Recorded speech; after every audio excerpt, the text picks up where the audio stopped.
Let's enjoy a mindful walk around the garden with Simba and take stock.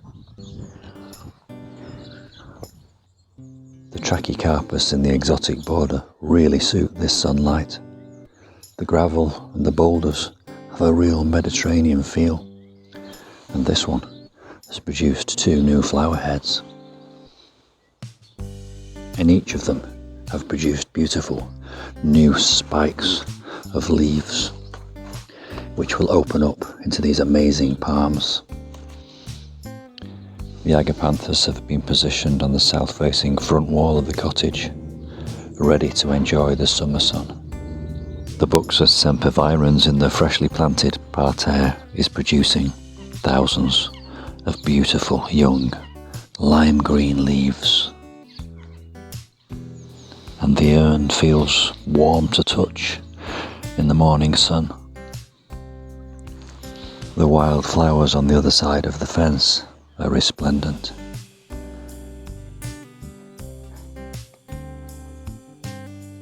This beautiful hellebore has been flowering since November.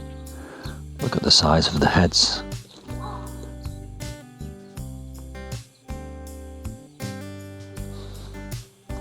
They have a strange, musky, tobacco-like odour.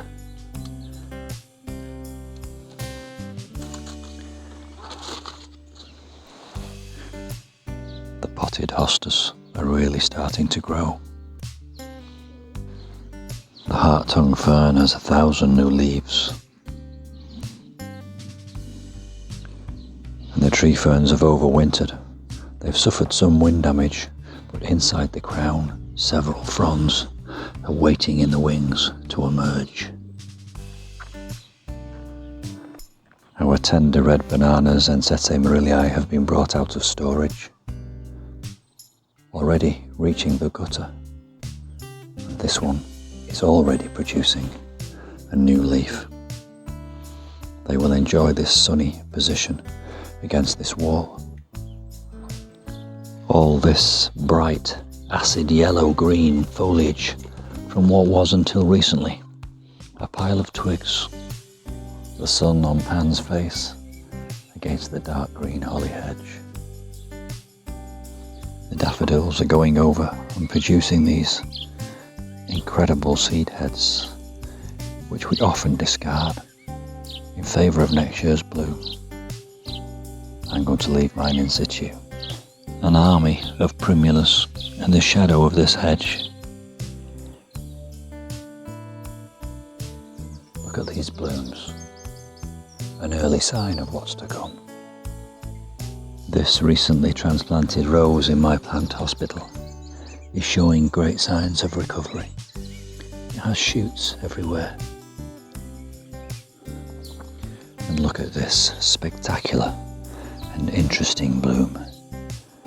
Have you ever seen anything quite like it? 1,000,000 tiny flower heads on these self-seeded perennials all over the place. So beautiful, and yet so ignored. Tiny, delicate white bells, like little fairy cups or hats.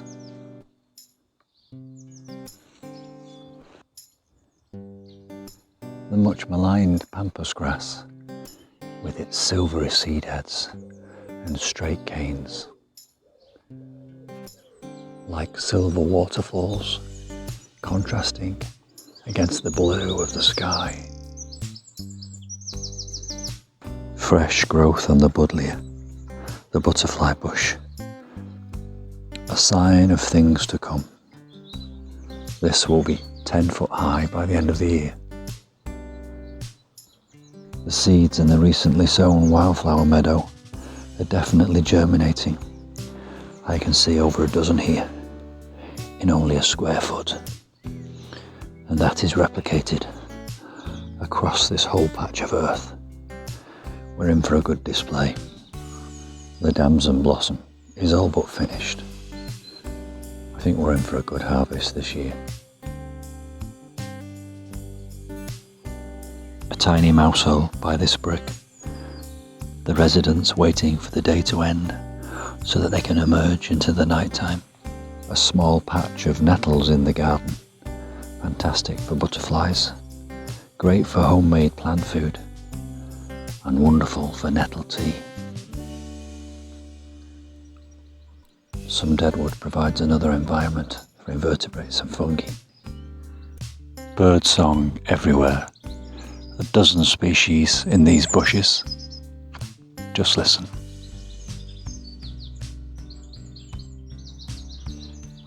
In here, a blackbird's nest. I can see the anxious parents waiting nearby to feed their chicks. I'll walk away.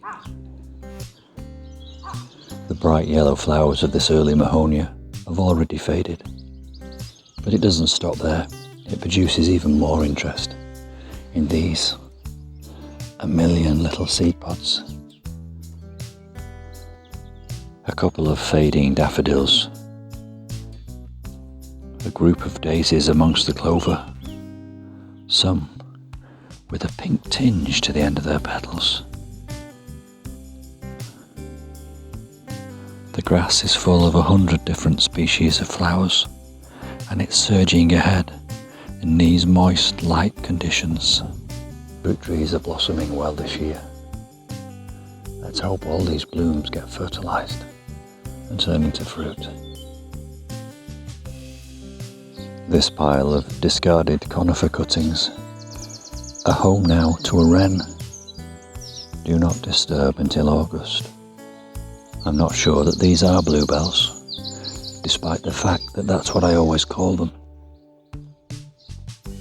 Whatever they are, they're stunning. This tree trunk dressed in invasive ivy.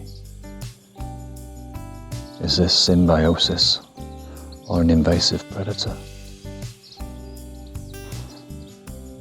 There's reds, and there's greens, and there's whites, and there's yellows, and there's violets, and there's blues. Simba waits patiently in his lair for a passerby to ambush. And here comes the postman, right on cue.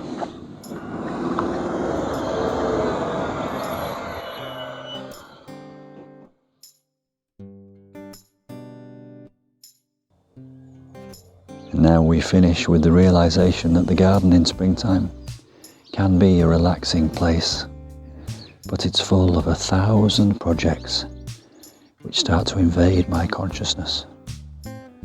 I'll see you soon.